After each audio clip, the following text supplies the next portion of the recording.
Carrot kheer mixie పట్టుకొని అలాగ mixie పట్టుకొని నేను వేయించుకున్నాండి.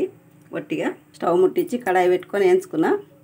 వేయించి కొంచెం ఉప్పు కారము వేసుకున్నా. ధనియాల పొడి గరం మసాలా కలిసిన ధనియాల పొడి వేసుకున్నాండి. ఇది ఫ్రై బాగా అయింది, మంచిగా ఉంది, టేస్ట్ బాగుంటుందండి. ఇప్పుడు నేను ఇడ్లీ రవ్వ దోశ పోసుకుంటున్నాండి. ఇడ్లీ పిండి అది దోశలో కలుపుకున్నా. మనం టేస్ట్ బాగుంటుంది. దోశ పోసుకుంటున్నా. ఇది ఇడ్లీ రవ్వ దోశ.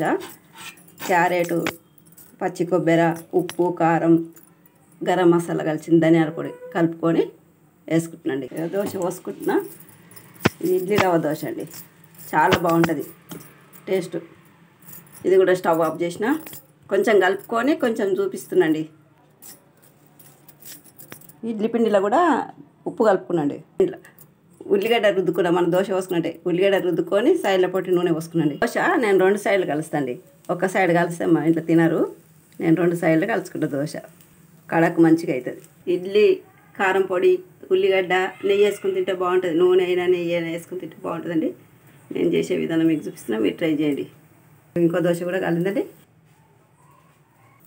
నూనె రుద్దుతుందా, 2 సైడ్లు కాలింది. తిప్పి రోల్ చేసుకుంటాండి. మంచి మళ్ళకెళ్ళి ఇట్లా రోల్ చేసుకుంటాం. ఇది క్యారెట్ పచ్చి కొబ్బరితోటి తిన్నా కానీ టేస్ట్ బాగుంటుందండి దోశ. అందుకే మళ్ళీ ఈ పొడితోటి కూడా చూపిస్తున్నా. ఇది పచ్చి కొబ్బరి, ఉల్లిగడ్డ చాలా బాగుంటుంది. నేను చూసే వాళ్ళందరికీ థ్యాంక్స్.